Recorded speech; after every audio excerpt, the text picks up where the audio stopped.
Hi everyone, welcome to Casual Watch Talk, the Sunday Social. Welcome everyone in the comments. I'm joined by my panel for this week's discussion. I'm joined by Jason from Watch Rolling.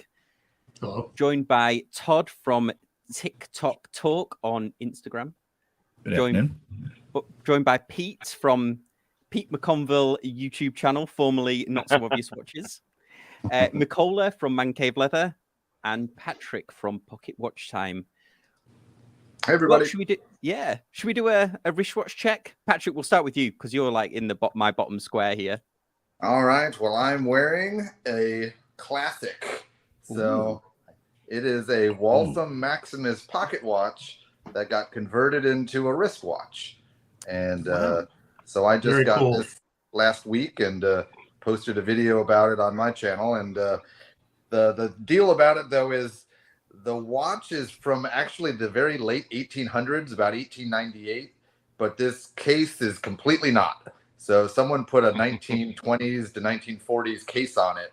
And thankfully, due to the unique dial, I could spot it from a mile away and saw it on an auction site and said, I'm going to make that mine. And, I won't keep it on the watch forever, but it's actually a pretty fun, cute little watch. But I'll eventually turn it into a pocket watch again. I've never asked you this, but in the pocket watch community, is that seen as sacrilege, turning a pocket watch into a watch, or? The only sacrilege is how it became this way. So if this was in an original gold case and you melted the case to make this, sacrilege. If you just decided that you want to wear it and you didn't really destroy anything, it's okay. Okay. And so that's kind of the big difference is, the bad news is we've gone through a 1920s depression and maybe now even a 2020s depression. People are taking these gold cases and they're melting them down. And, in my world, it's really sad because you'll see a watch on an auction site and then 2 weeks later, you'll see the bear movement on a different auction site, which pretty much means, someone bought this old classic and, just melted the case and, at least they were good enough to send the movement off instead of just scrapping it too. But, once again, when you lose a 120, 150-year-old piece of antiquity, you can't get that back. And so that's really the only sort of, let's say, buzzkill in this world is the destruction of old property. Yeah, and all the engraving and things like that as well that's lost.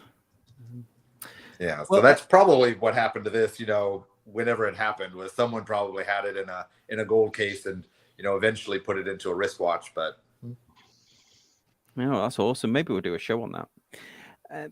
Mikola, what are you wearing? I'm wearing actually the watch that might be familiar for you. Oh yeah, this is the Boulder Venture, the first generation, the one with the quartz movement. Really light, really cool timepiece. Yeah, nice titanium case. I don't think they ever did quartz after that. I think they all went 100% mechanical. Yeah. Pete, nice. What are you wearing? Today I am wearing the Breitling Super Ocean 44. Oh yeah. The old superseded model. And that's the Iron Man one, is it? The Iron Man. That's the Iron Man one. So it's the Sam, we don't want you buying this version watch. It's no date. Oh, we'll be getting onto some no date controversy, I'm sure soon. Todd, what you wearing? In honor of today's conversation, I brought out the Bulova Lunar Pilot. Yeah, beautiful. Oh, there we go. Yeah, I love the watch. It's people always, it's too big. It's too big. It fits nicely, and for my day job, I think it's pretty cool to at least have this watch because it has a little bit of heritage to it. And did you buy it on the bracelet or it did? No, I bought it on the strap. I liked the strap and NATO combination, and because my wrist is 7 inches, and then with the bracelet, I was worried it was going to extend a little past. Yeah. And with the strap, I think it fits really nicely. I don't think it's too big. No, it looks good. Jason, what you wearing? I'm wearing my Sunday special. Oh yeah, my Zodiac. Bit of gold. Yeah, it's Sunday, man. Yeah, I really like that one. Zulu Oscar 9271. I'm just gonna start wearing this thing on Sundays when we have our live streams because I dig it that much, and this feels like a somewhat special occasion. So why not wear some gold and a little jingle jangle on my bracelet? Why not? From a wonderful watch brand that made a pretty snazzy little timepiece. But yeah. I am wearing my little Seiko speed timer, totally by coincidence that it's on one of Macola's straps. Well played. Yeah, totally by coincidence. Well, hello to everyone in the comments. Hello, Cherish. Thanks for joining us. Cheers, Palm, for joining us there. Jeremy, Jeff, thanks for joining everyone. Yeah, thanks for swinging by. Yeah, thanks for swinging by. Well, let's start with the first topic on the bar menu this week, which is the Tudor Pelagos or Pelagos, or the way that Watch Gringa says it, which I can't quite emulate, but it's the Pelagos. Yeah. So this is the new Tudor Pelagos. Here we go. This is what it looks like. I did upload a review on this just a few moments before. I managed to get to see this watch in person. I really liked it, but before I give my opinion, I'll go around the panel. Has anyone seen this other than me, or if you've seen one in person? Well, I'll throw it out. What does everyone think? I suppose, Pete, I better start with you. What do you think?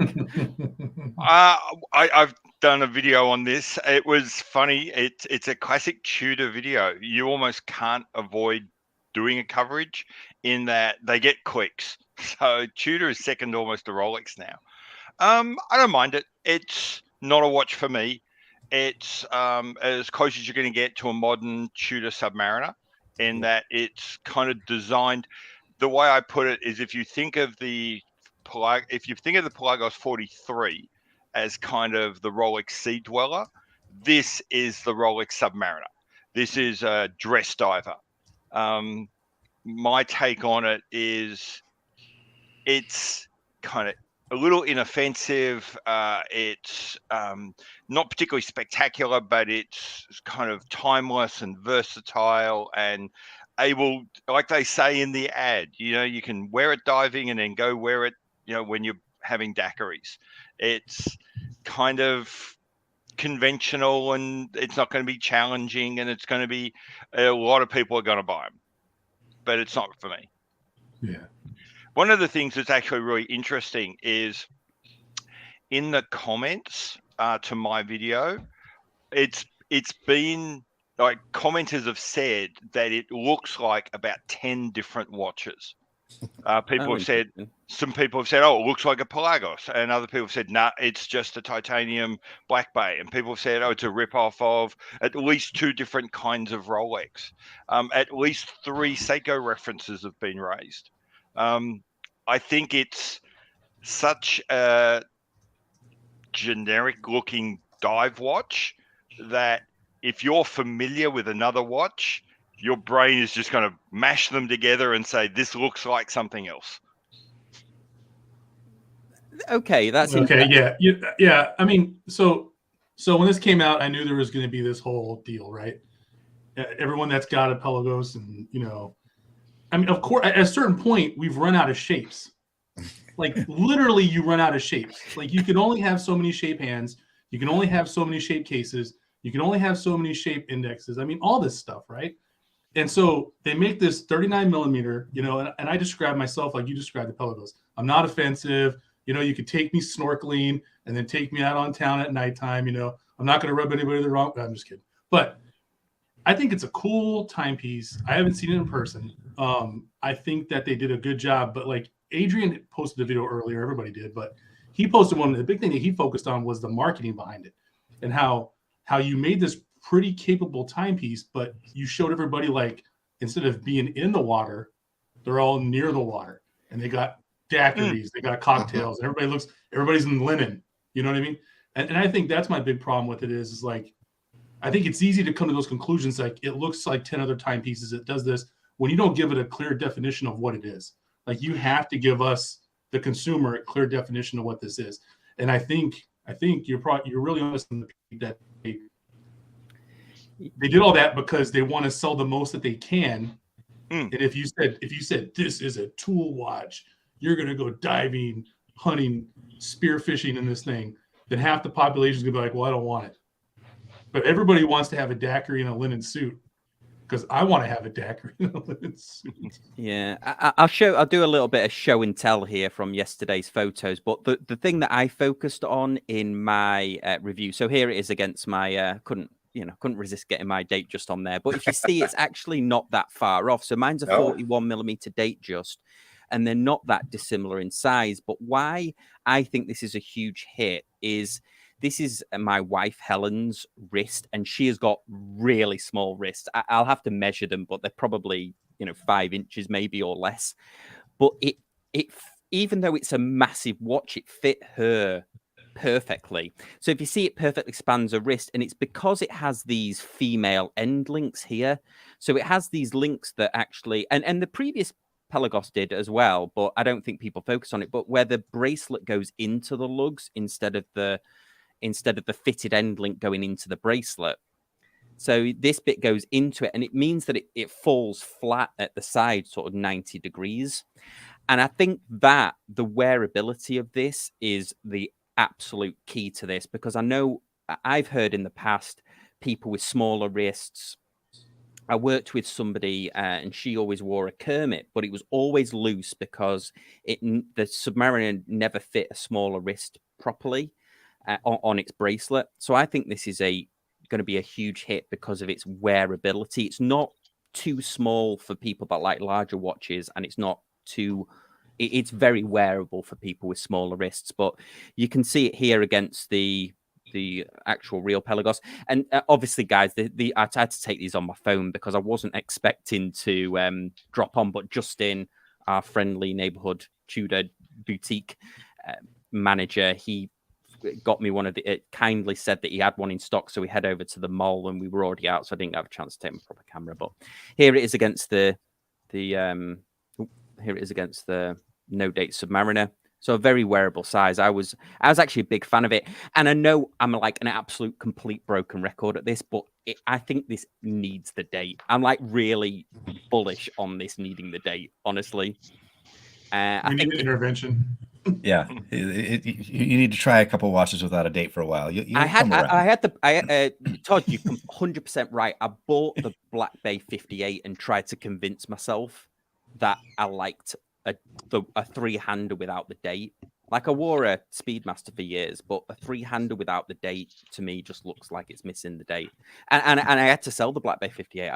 I couldn't get my head around it because so I think this to be like an everyday watch, I think it needs the date. But hey, that's just my opinion. See, I like a no date, or I like a date at 6, just because I like the symmetry of the dial. And sometimes that date gets cumbersome. And I will say, I think, again, a disclaimer, huge Tudor fanboy, so almost they can't do any wrong in my book, so whatever. But I think this is going to be a huge hit, like you said. The only thing I always struggle with is the feel of titanium. What I love about the Tudor watches that I have is it's hard to describe that bracelet, but it's almost got a thick tone to it when you shake it. It's warm. And anytime I've picked up or played around with a titanium watch, it just is like, it's just that part it bothers me. I don't like the way it feels, but it's a gorgeous looking watch. The bezels are also tricky in titanium, aren't they? And this watch also, the one that I had, the bezel was quite stiff. Now, they told me in store that that's how the original Pelagos was, but it frees up over time. So I'm expecting it to loosen up, but the bezel didn't. Sometimes a bezel can feel really cheap, but this didn't. It didn't feel too bad. It was a little stiff. So I think it's pretty sweet. I mean, I'm not going to buy one. I would get the LHD, the OG LHD, but I think it's pretty cool.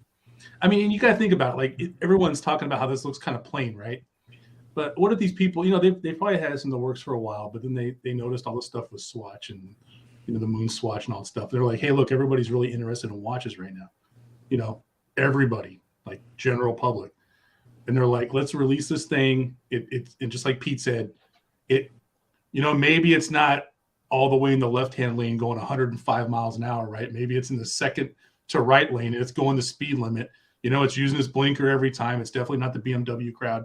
And they're going to sell a bunch of them if they're available, because Sam said that they might be hard to get, which I don't know how that's even smart. So I might be defeating my own argument, but I just think it fits a lot of little pegs and some holes.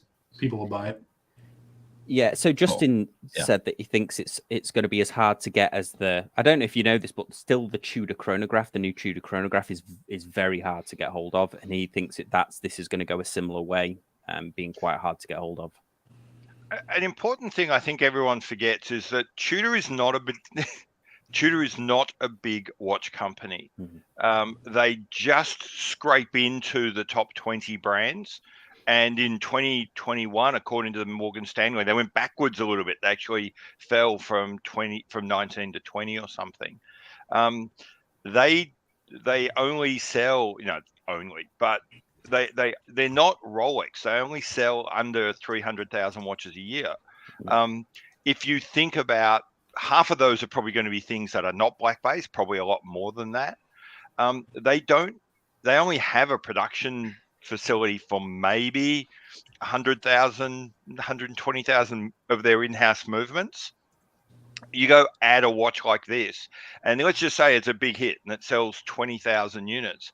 You're asking them to make a 20% increase in their production of movements overnight. They just can't do it. It's interesting. I've been talking to someone on the Breitling side, and the rebirth of Breitling has actually caused them real problems with their idea of relaunching an in-house movement, because they have to come out of the gate with a production capacity of 40,000 units a year. And they just can't do it. And because I know Tudor work with Kinesi, don't they? I think on some of their in-house movements, which is the same as Bremont, the same as Norcane as well with Kinesi. So I'm guessing this is a Kinesi movement. I think they call it in-house because they own the rights to the movement and they co-develop it. But obviously, Breitling might want to be doing it all in-house. I'm guessing spin it up themselves. Is that the issue? That's what I've heard. I think the important thing, remember, Tudor owns. No one's entirely sure. But Tudor was one of the kind of co-founders of Kinesi. Yes, and you're right. And probably owns somewhere between 60 and 40% of that company. So I think it's okay if you like them calling it in-house. Although that's a whole other discussion. What the hell does in-house mean? Yes.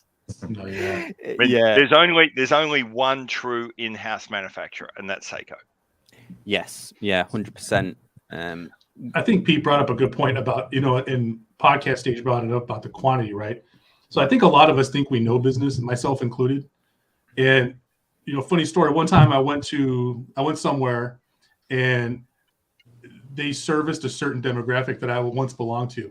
And we went there for dinner and we showed up and they had individually priced things on the overhead, right? So there was like a bunch of us.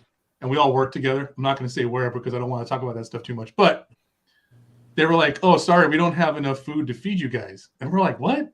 Like, you have individually priced items on the overhead. How do you not? Like, don't you have stuff like in the freezer and everything?" And they were like, "No, we kind of take a look at what's been going on the last 3 days and just get stuff from wherever we source food from and go from there. Like having 25 of you show up trying to eat at the same time, like we can't do that." And it made me quickly realize back then that I don't know business models as well as I think I do. And even stuff like Tudor, I didn't even know that. I'll be brutally honest. I didn't know they were number 19 or 20. That'd be a great video idea to show that stuff stacked, like who does what, has the ability to do what. I think it would educate people. Yeah, myself absolutely. included. And if you just gave a shout out to Podcasters, if anybody's trying to get into podcast or YouTube, he runs one of the best websites for reviewing audio equipment, microphones, and stuff like that. So definitely check that out. Let's see what the audience is saying. So Keith, thank you, Keith. Keith is on team date.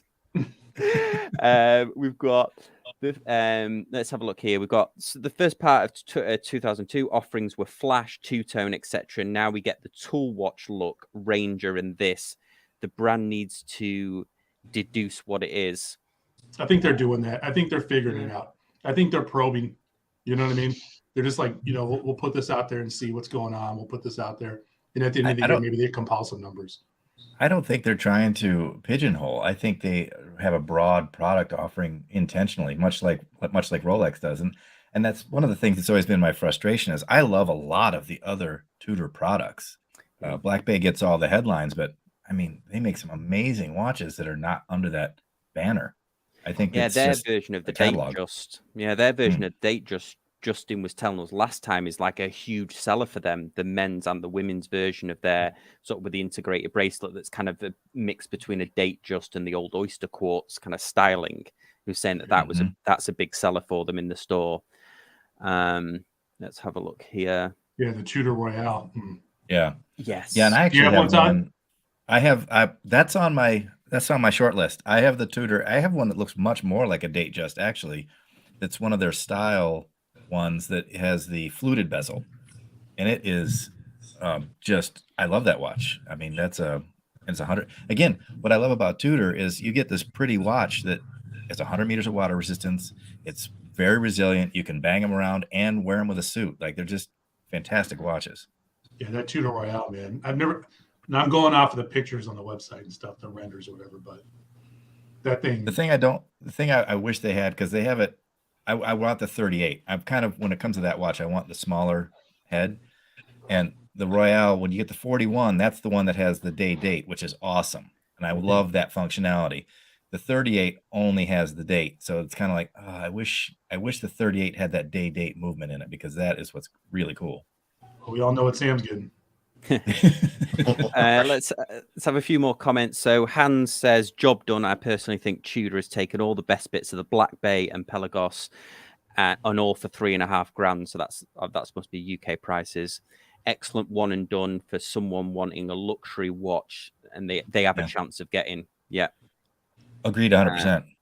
Oh yeah, so it's a Bauhaus diver. It's not a bad take on it. Yeah. Let's see. I see Patrick smile about the Bauhaus diver comment. Yeah. And then have we got any other? Yeah. So here we go. So someone's saying, well, if you can't buy it, it's all mute. And if Tudor can't meet demand, what exactly is the logic behind launching new models at all, unless you delete or reduce production of the others? This is a good question across the board, isn't it, for a lot of these watch brands that keep consistent movements going on? Because nothing dies on the internet, Sam. Once you put it out, no, I'm serious. Once you put it out there, right? There's still eBay searches I have saved for stuff that they don't even make anymore. That's relatively new, or it's super hard to find, or they can't meet production, right? Because I'm hoping that's why I got that Singed.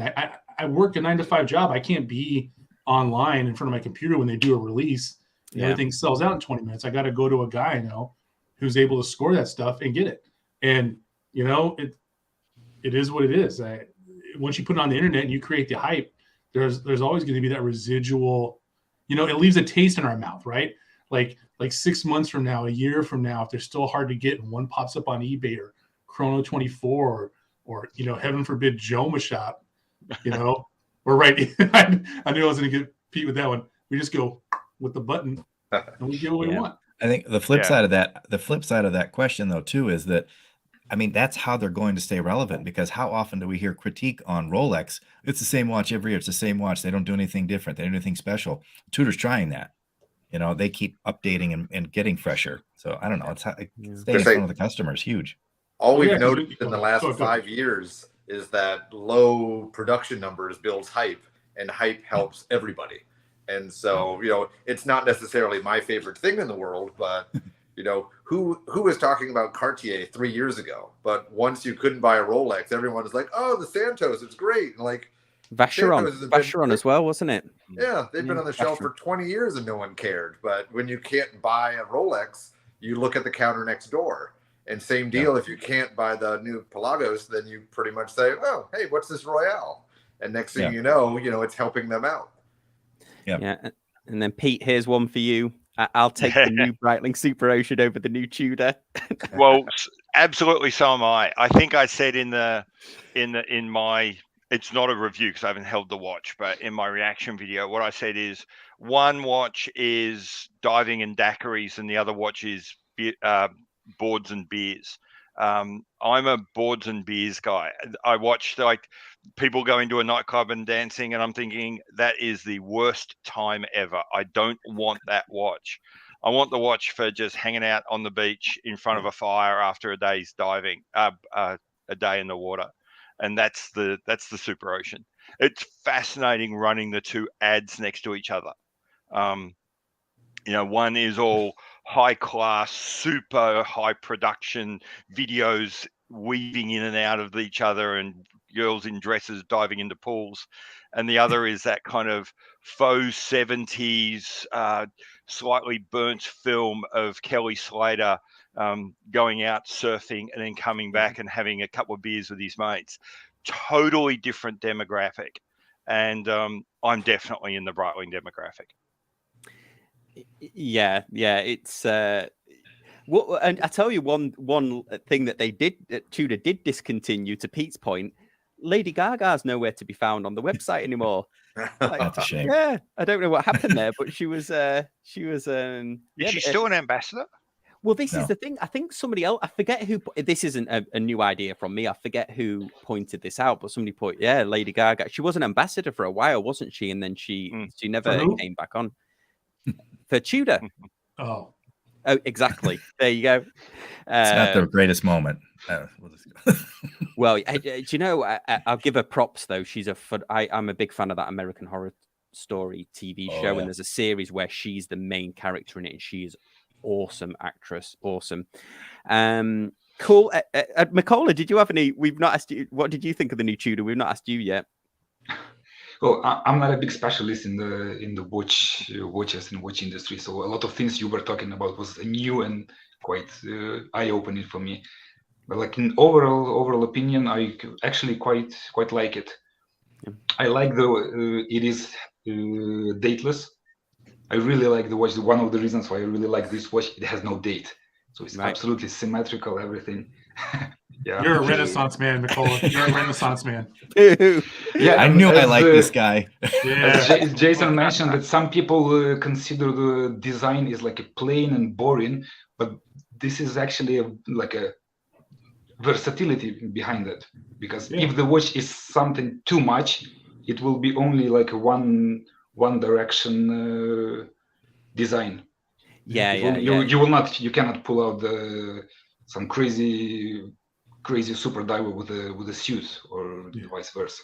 Well, that's a good point too, McCall. Like I joke around a lot, but like on my podcast, I always end it by saying that you make the watch and the watch doesn't make you, because I'm the show, bro. I'm the show, and whatever's on my wrist takes second stage to what I'm doing, and it's just part of me that and I believe that could be that way for everybody. You know what I mean? Like it's they're beautiful, they're wonderful. The people that design them are great, and there's wonderful engineering behind it. But it's like I'll give you Patrick. I'm not giving away too much information, but I've got to know Patrick over the last couple of months, and what I know that Patrick has accomplished in his life, dude, and he's got cool timepieces. Second place to what Patrick does and what Patrick is, and so it's like that Tudor 39 millimeter. It's going to go on a bunch of people's wrists probably who have done some cool stuff, and it's just going to be part of their life. It's not going to be the show for them. Yeah, that might be a little esoteric, but that's just my take. No, good point to end on. Well, should we nip to our next subject? We started this subject thinking that the Artemis might launch yesterday, which is the unmanned mission to the moon, but unfortunately, it got pushed back a little bit. They think till October, don't they? Todd, were you watching it as well? Yeah, it's gonna be when they have to push it back into the VAB, that vehicle assembly building, that's just a week process back and forth just to transport that thing. So, it's gonna be a while. Yeah, absolutely.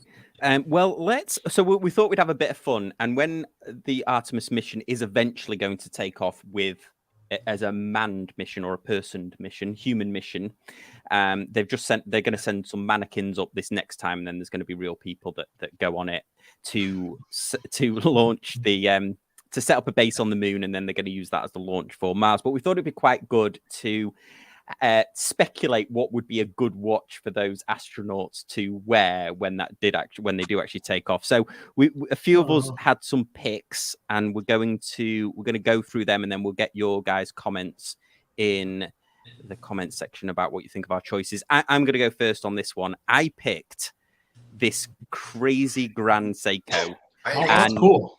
Yeah, It is awesome. Yeah, assuming that money was no object. And the reason that I picked it was because I think the spring drive has been proven into space. It went on a mission. And I don't know if it went into it certainly didn't go to the moon, but certainly the movement's been tested in a near zero gravity. Somebody pulled me up in the comments section the other day when I said zero gravity, so I'll say near zero gravity.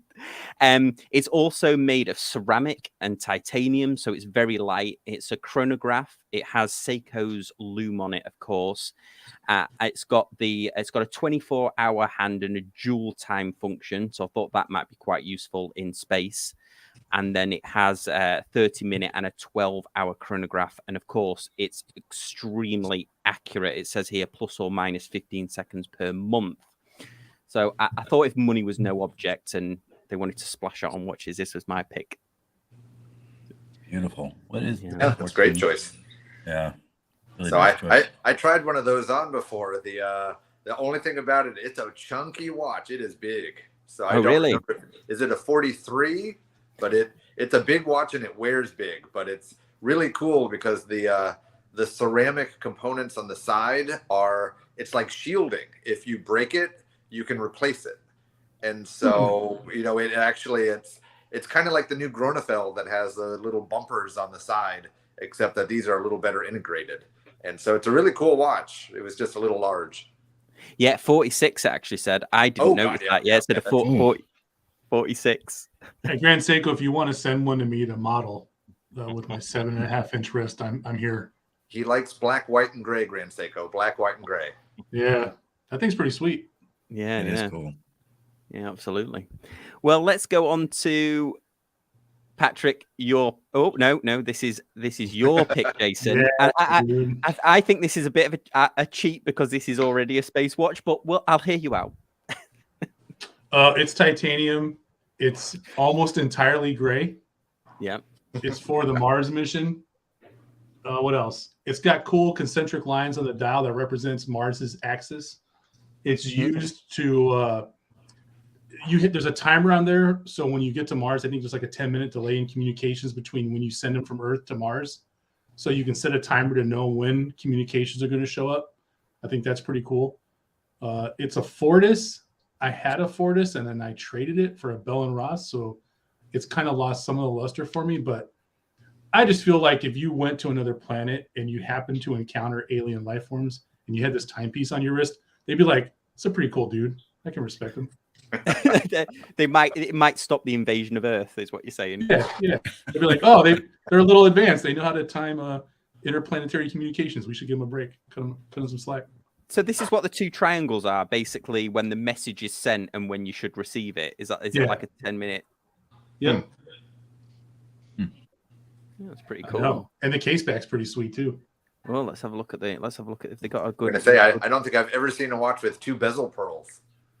Oh, that's right. That's right, Patrick. Is this the first time you've seen this, Patrick? I think so. I'm leaving, dude. I'm gone. Mic drop for Jason. If I pulled this, oh man, my day is second made. It was already made this morning, but made again. Jason's the winner of the day. Yes. And it's got super luminova. I mean, come on. Yeah, I do actually. The more we talk about it.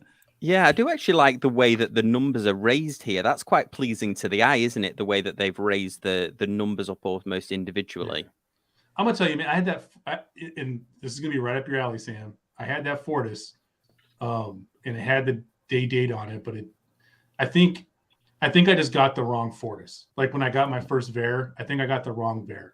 And if everyone notices, I just said when I got my first Ver, but I should have just saved up some more and try to find this thing because I've seen a couple of videos on it, and in the video, you get a slightly different look at it, but I think it's pretty cool. I love how the lugs curve too. So I can't remember the case diameter. It's not small, but yeah, I can't remember. I think it was like 43 or 42 or something like that. But I felt like with the curved lugs, it would just kind of hug my wrist. And it's all gray. Oh, that thing's sweet. Yeah, absolutely. We've got a couple of questions here. Hans says, what happens to these guys when they go through the Van Allen belt? I'm not sure I know what that is. I got nothing. Yeah, that's rocket science stuff there. Okay, and then Patrick, this is your one. This is the Formex. This is the Essence with the Essence with a meteorite dial. So as I said, just bringing a little space back to space, I think is pretty cool. But we've sort of talked about the Formex brand in other videos. Most of the ones where we are just kind of like, we don't really care for the name that much, but they really just make a great watch. And so whenever I kind of am looking for something a little off the radar, I always seem to find myself on the Formex website. So as I said, I just I can't give them enough props for just making a really great watch. And in this one, their Essence line, I think, is kind of their best looking watch. And it's got this really neat shock absorber system on the movement. So one, it obviously can take a blow, and on a rubber strap, which somewhere in the pictures there, they've got a choice of it on rubber. I think this is just a striking piece. It really goes off on that nice gray meteorite dial. And, I think it's just a really fancy, beautiful watch that would look really nice in space. Voyage to the moon. Yeah. You can go to space brunch with that thing. You got it. Space daiquiris. No, I've always liked these Formexes. I want to see one in person. I nearly got the chance to review one. They were going to send me one, but communications kind of broke down on it. But I definitely would like to review one of these. I know everyone that's reviewed one has been really impressed with the overall build quality and everything. That new GMT with the removable. I don't know if the GMT has a removable bezel, but that new GMT is freaking sweet. I don't know, Pete. Have you ever looked into Formex? Is this one that's come on your radar? No. There's certainly no one who sells them down here. They'd be very hard to get hold of. No, they're a really interesting company in that they've been around since the 80s, and it's fun going back and looking at some of their old 80s stuff on Chrono 24, and clearly someone was drinking too much Red Bull and watching too many Extreme Games videos. It used to be really, I can imagine people thought they were awesome and totally rad. Yeah, like they look like an old school, look like a radio from like the 80s or 90s, or something out of the A-Team van, like or a James Bond communication device. That's right. So it's sort of I've been really interested in watching how they've kind of recreated themselves. But no, I can't comment on the new watches. I haven't had one. Yeah. And I mean, for me, one of the big winners for this is, look at that price tag. $1,500. I mean, that's a heck of a good price for so much of a watch. Mm-hmm. It really is. Yeah, somebody last time we talked about Formex, somebody commented on the video. I think we talked about it, didn't we, a couple of weeks? We talked about it a couple of weeks ago, didn't we, Patrick? And somebody put in the comments, Formex and Rolex just saying. And I was like, I replied back saying, what are you just saying? Like, is this? I don't know what the two. I said they end in X, maybe. I don't know. So if that person is in the comment section, if it was a joke, please explain it. Jokes are a lot funnier when you have to explain them. I always find. Yeah. Thankfully, I understand random one-off comments, and I think what they were saying is for them, Rolex and Formex fit the top two levels of what they consider to be the ultimate in fine watchmaking. Exactly. Yes. I also agree. Well, let's move on to our next one. This is a good one. This is yours, isn't it, Todd? This is the Cosmonaut. It's kind of a cheat, like you said. It was intended for this purpose, and I believe it was even used for orbits early on in the space programs. But I like the classic styling If we can't pick an Omega, which obviously was too obvious, this is just classic, and what I like, it's manual wind. So, when you're in near zero gravity, your automatic rotor isn't going to spin. You're going to have to manually wind that thing. I like that it's a 24-hour clock because, again, they, picking the sleep times and wake times, this is a lot easier when you're looking at a 24-hour clock.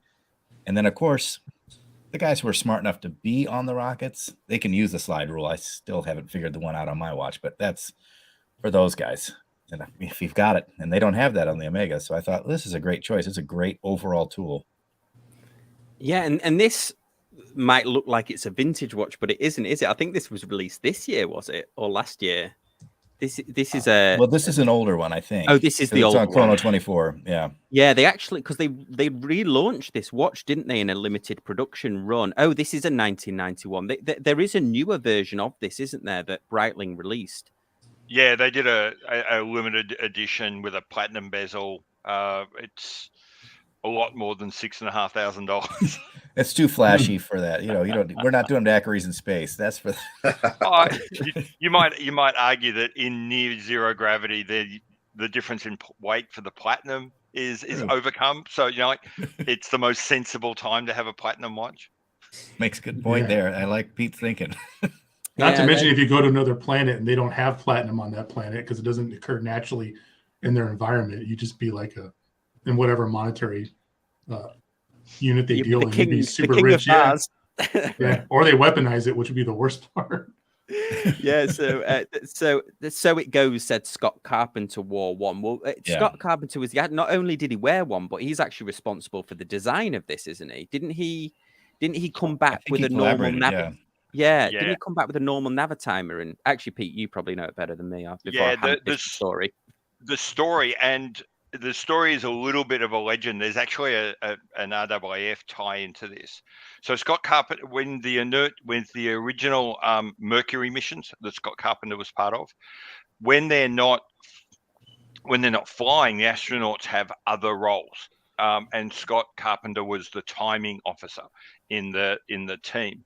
And so he would go around for a lot of the other launches that were going on, and he would be involved in the timing of those launches. He did some work with the Australian Air Force over in Perth as part of when he was a fighter pilot. And he noticed that a lot of the RAF pilots were wearing Breitling Navitimers, which he really liked. And he started wearing a Breitling Navitimer as a result. And then when he took on this role as a timing officer, he kept using the Breitling because it was really well suited. And then when he went to space, he wrote to Breitling and said, I love your watch. I'd love to keep using it. But what I'd really like to have would be the 24-hour dial. And he also said, I'd like you to get rid of the tachometer because that doesn't really do me any good in space. And so his original watch was a Navitimer with the tachometer scale removed and a 24-hour bezel. 24-hour hand. It wasn't called the Cosmonaut yet. It became the Cosmonaut after that. So he just had a plain old everyday Navitimer, which was modified for him. Yeah, it's a fascinating story. Okay, and then the last one, we had a cheeky bonus here, which is the I picked this one for Nicola. But this is this is the DW 5600 with a lot of added extra bits in it, isn't it? So yeah, the newer movement, and I think they released it like a month ago. Yeah, I managed to review it, and then it completely sold out. So I had a lot of unhappy commenters, and I wish actually I'd bought two, because I bought this for channel member Sunil, who because he couldn't get it in Australia. So I bought it. How limited was the run? This is the thing. I don't think they said. I don't think it actually says how limited the run was, but it was. It sold out and then came back into stock, and then it never to be seen again. I don't think it did say, actually. Wonder if they're flipping those on eBay already. Yeah, I'm sure they were. Well, the original one, the white one, was. But yeah, it's a great looking watch. They already I've seen a listing of 450 on the eBay. Oh wow. with I mean, the original price of 170. So. Yeah. it's hard to beat that watch. They're fantastic. I have two of those. I have an all white one, and I have the one with the atomic time keeping. They're great watches. Yeah, and this one, they went all out on this one. This one's got everything. It's got the solar, it's got the multi-band 6 on it as well. The only thing that I commented in the review is it'd be good if they had that Bluetooth link in it. I think that's the only other thing they could have possibly put on this. But that's coming next year. Yeah, yeah. Since they put it in the Casio, I bet they'll release those with that soon. Yeah, I really like that. Those It's pretty ones. fun. Yeah, absolutely. Well, let's go on to our final subject and the reason that Makola has joined us. So, if anybody's not familiar, Makola runs a business called Man Cave Leather, and I think Makola, you were the first person that I ever collaborated with on the channel back like 7 years ago, wasn't it? Where you just started your It watch was strap in business. 2017. It was like I believe like in November 2017. And the funny thing that I subscribed to your channel like 3 or 4 months prior to that. And when like the first time we actually interacted, you just straight away bought a strap from me. And then when I realized that you're the Sam from Casual Watch Review, I offered like to send a few of the straps additionally, because at that time we didn't really think about like marketing possibilities of that, sending the straps for review, but just overall to get an like opinion from a knowledgeable person, like other straps were making worth anything, or they just like a hobby thing. Yeah, and I'm sure my limited expertise probably set you back 2 years. No, it was actually still one of still one of my highest performing videos. But you've had a bit of a wild year, to say the least, haven't you? So, do you mind just telling us a bit about it and talking about how you recently relaunched the business this week, haven't you? But so as some of your viewers may know, that we were based in Kyiv in Ukraine, and on 24th of February the war started. So we, like within 24 hours of the first like missile launches, we left Kyiv because we stayed quite close to the city that had a lot of military bases. So we had a early call at 5 a.m. with the missile sounds and the explosions not far away from our home. So we left our house and we started moving towards the safe places to the west of Ukraine. From there we moved to Poland, spent some time there, and after we moved to Poland, because a year ago in March 2021, we applied for permanent residence of Canada. We received some emails from IRCC stating that our case has been reviewed. So one after another, and like 2 months later, we ended up landing in Canada. At first, we found a place to work, we found a place to stay for the first three months, and then after saving some money and with the help of our members of our family who stayed in Ukraine, like my wife's sister, at first the first weeks she left Ukraine, but then when everything turned a little bit safer, she decided to go back. So she was able to collect some of our like most important materials, some tools and stuff, and send it to us. So whenever we had it, we had some money saved. So we decided it is time to start everything over. Yeah, because I remember chatting to you on Messenger that day, because I think at that time they thought Kyiv might fall within 3 days, didn't they? At the moment when we were leaving, nobody knew how pathetic the Russian army is. So at that time, nobody know how bad they are. That at that time, the thing in Hostomel was happening. There was special forces landing in Hostomel airport. There was quite a lot of bombing. There was quite a lot of like 2 days after we left Kyiv, we have seen a video of Russian tank crashing a car in Kyiv. So some of the troops got that far. And then after that, like right now, we can tell like, yeah, maybe we overreacted, we ran away too soon.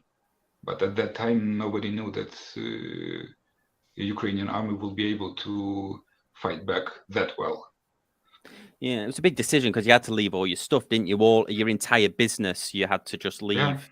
Yeah. Everything, like you have, just imagine you have less than 24 hours to pack all your life in one backpack and leave. And after a week, like when we were leaving, we hoped we will be able to go back like in 1 to 2 weeks. But then everything escalated, and we went further and further and further. And then when we seemed like, okay, we can either stay here and maybe go back, maybe not, or we can go ahead and move to Canada. It was a hard decision because you move in so far that you will not be able to go back in a month or two. Yeah. But we decided to take a chance and move. And also I was able, like when the next day when we were crossing the border with Poland, already a military state was proclaimed. So men between 18 to 58 or 60 something were allowed to leave. But like approximately 10 or 12 years ago, I was diagnosed with a medical condition that had me discharged from military service. Right. And like I had all the papers with me. The main thing that we took all of our papers. So I just showed my papers to border control. They checked it a few times. They actually checked it like 4 or 5 times. But then they read it and they said, like, okay, you can go. There's no point of you staying here. Yeah, no worries. Well, let's talk about the business now. So you relaunched. You did a soft relaunch last week. So yeah, talking about like making watch straps and things like that. What you predominantly make leather straps, don't you? But you used to do some exotic materials back. But you're mainly focusing on just the sort of cow leather. Yeah, is that right? And you see, a lot of exotic materials, they are very hard to work with. First of all, second of all, not all of them, like it is much easier to get a cow or horse leather in the certain thicknesses or certain like tannin types. Yeah. Because with the lizard and with crocodile or alligator leather, first of all, you need to have, in certain countries, you need to have a special license to make sure that these species are not endangered and that it is like properly produced and so on. And plus, on top of that, the cost of materials and hard to work with. I don't think I knew that they made straps out of horse leather. I don't know, that feels weird. Yeah, like the shell cordovan, it is a horse. Oh, is it? Yeah. And did anybody else know that? We wanted to try it for quite a long time, but maybe in the future. It is on the level of the crocodile and this kind of exotic materials, but it is actually a horse butt. Yeah, Pete, did you know that? Yeah. Did you know? Oh, wow. Yeah. A lot of horses get killed and we use all of them. Yeah. Yeah. Well, it's just important to remember that, like here in the United States, we have a very close association with horses. But everywhere else in the world, they also have a very close association with horses. It's not so quite romanticized like we have here in the States. Yeah. You know what I mean? I think it's important to put that out there. You know what I mean? Yeah. So I'm pretty sure I've got some. I was going to say, I'm pretty sure I've got some horse shoes at home somewhere. Oh. Yeah, shell cordovan is like used for producing shoes as well because of its special ability not getting creased. Oh, right. Is that it? Yeah. Well, well, that's a first for me to know. But when you what if somebody else wanted to start if say if a viewer watching this wanted to start making their own watch straps, is it quite easy to start doing, or do you need an investment in a? Is it a big financial investment to get all the tools and everything? Is it deceptive how many tools you need, or can you get started off relatively easy? Well, you can start relatively easy. The thing, my strap making for myself started from approximately maybe $50 of investment. Oh wow! So I just bought a small piece of leather. I bought some basic cutting tools like X-Acto knife, a ruler, and that's it. And then it depends of how much refined you want it to be. Then you need to get more tools. You need to get more specific treatment chemicals, like polishing compounds and so on. Like if you want to make your I was going to say is it those compounds that allow you to get that shiny edge on the side of seal the edge of the leather? Yeah, most of it is like different kind of natural resin. All right. Mostly it is like it used for the same material you can use for making the cake icing. It's called CMC. It's used for polishing the edges and some waxes and so on. So like the one I'm using is Tokanol. I think it's Japanese. It is basically just a company-made mix of wax, resins, and stuff. Nice. Oh wow! Hey, Mikola, do you have like a most popular strap that people have asked for historically, or a strap that you're known for? Popular. I'm mostly making like a classic style thing, so I don't have any unique design that nobody else can make. But which is the big seller? Which one? Do they all sell equally as well, or is there one that you? Oh, there's my one. Which one's the big seller, or is there is it like a color that's the best seller? I think the most popular is the black one. Okay, black, like the minimalistic or the classic ones, like just a smooth one with no structure, nothing. This is the most popular. Yeah, and I really like this bun strap that you made for this one. I really like that style, and one of the wallets as well that you made are really really awesome as well. You moved away from doing the padded watch straps. Is that because they've fallen out of fashion, or? No, I'm actually I removed them. I'm actually right now I'm working on making a comeback of padded watch straps.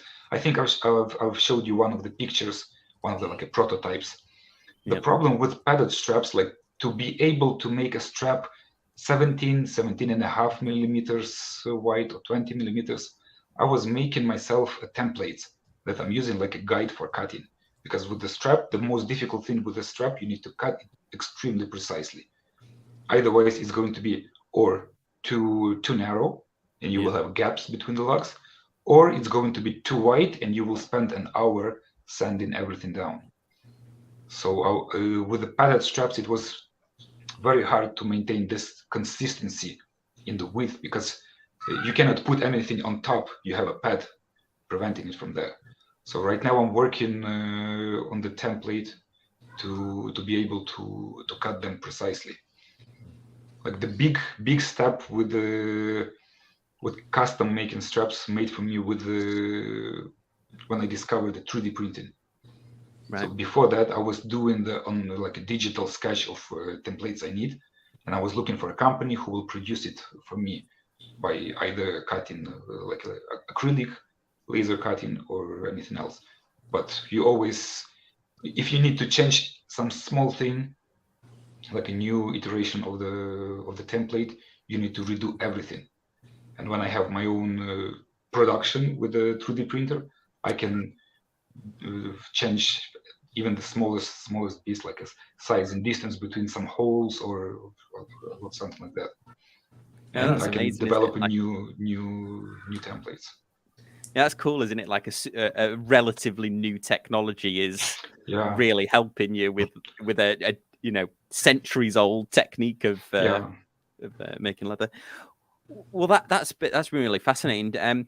We're going to be running a little auction on a website called Whatnot to help raise some money for Macola to buy some new leathers and stuff like that, because that was one of the big things you had, wasn't it? You had to leave a lot of monetary value worth of materials behind. So I'll keep everyone informed of when that auction. So Whatnot is sort of like a live stream, but where you sell stuff, I guess, a bit like a QVC, but people who run YouTube channels like myself can do it as well. So I'll keep everyone posted on that.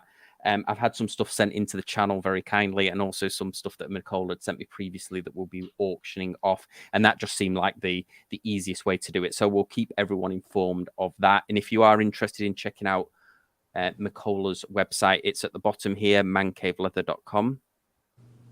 So check it out. Have we got any final comments from the audience? Any other subjects we didn't touch on? Well, I think we pretty much done there. Okay, I'm just seeing if there's any comments from the website. A lot of support.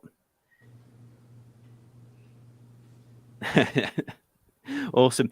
Well, thanks everyone in the comments, really, for being so active in the comments. Thank you to the panel for joining us. Thanks to Jason, my co-host, and we will see you all on Tuesday for another Casual Watch Talk Live. Thanks, everyone.